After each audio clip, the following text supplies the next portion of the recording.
Estamos de volta com o Bastidores do Poder. Lembrando que você participa também do programa. Mande sua opinião pra gente pelo WhatsApp 971021493. 971021493. Agora a gente vai lá para Brasília com o repórter Alex Guzmão, porque a disputa por 30 bilhões de reais do orçamento do governo vai ter mais um capítulo hoje. Os parlamentares devem analisar o veto do presidente Jair Bolsonaro à proposta que dá mais poder ao Congresso para controlar os recursos. Agora a gente vê então as informações do Alex Guzmão e depois comenta. Nesta segunda-feira, o presidente do Senado esteve reunido com Jair Bolsonaro.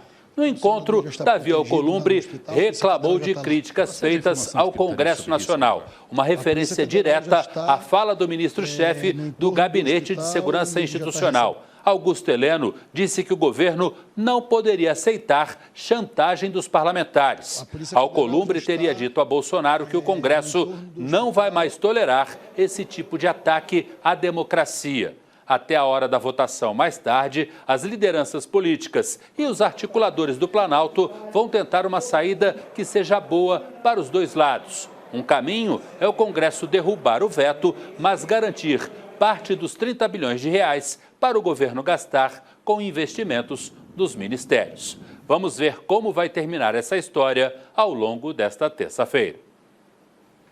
É isso, Zezé. Vamos ver como vai terminar essa história ao longo desta terça-feira, como disse o Alex Guzmão, porque só acaba quando termina, né, Zezé?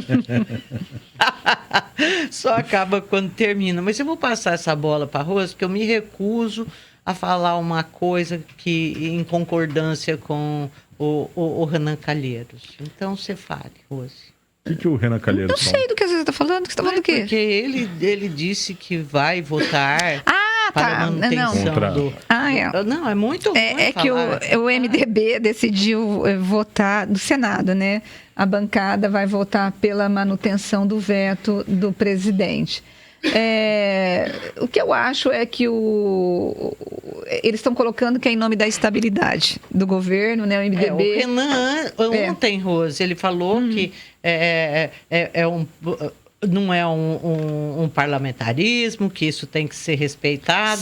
Mais ou menos tudo que a gente falou aqui, o Coisa falou também ontem para justificar o voto dele pelo veto. Mas, pô, como é duro, né? Quem é o Coisa? O Coisa é o Renan Calheiros. Tá.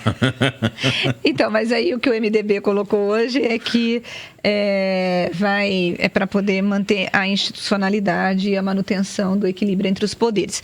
Gente, nesse caso, eu vou dizer que o Bolsonaro está certo, Zezé.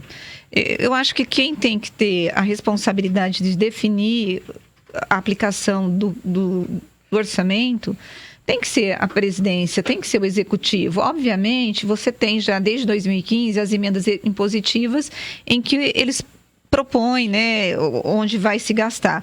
Só que aí são 15 bi, já é uma grana. Só que eles quiseram abocanhar mais 30 bi.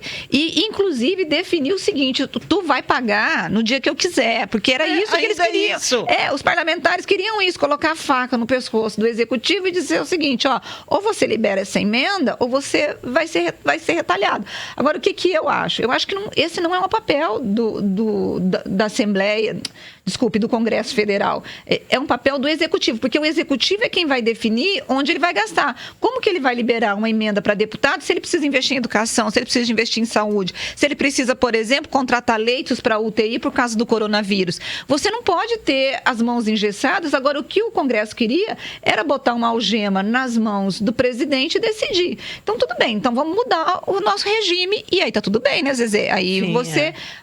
Aí é constitucional. Aí, inclusive, a responsabilidade vai ser do Congresso, né? Quando tiver uma crise, por exemplo, como o coronavírus, e o governo falar, olha, não tenho dinheiro porque eu gastei tudo nas emendas, né? Quem vai responder é o primeiro-ministro. Exatamente. Então, vamos mudar o regime. A gente sai de presidencialismo e voltamos para parlamentarismo. Esse ponto que a Zezé citou, o próprio ministro da Saúde, o Luiz Henrique Mandetta, ele esteve hoje no Congresso negociando também, e um dos argumentos que ele utilizou também é essa questão do coronavírus. Ele falou, a gente pode ter que gastar mais do que está previsto por causa do coronavírus.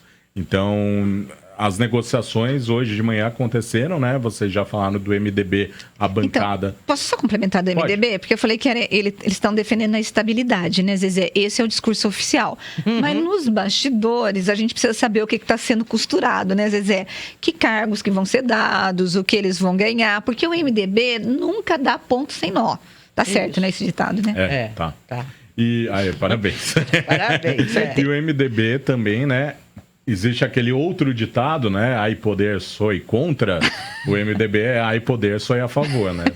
Gente, o MDB nunca esteve na oposição, né? Impressionante. E ele consegue sobreviver, fazer acordo com todos os prefeitos, governadores, presidentes e vai embora, né? O próprio Mas ele mensalão, encolheu, né? Bastante encolheu. agora, né? Mas o próprio mensalão foi ali uma tentativa, né, do PT de não se juntar ao MDB, né? De ter uma autonomia sem o MDB. Gente... E aí o MDB depois entrou. Mas a Zezé usou essa palavra encolheu, o MDB, mas qual partido não encolheu nos últimos anos?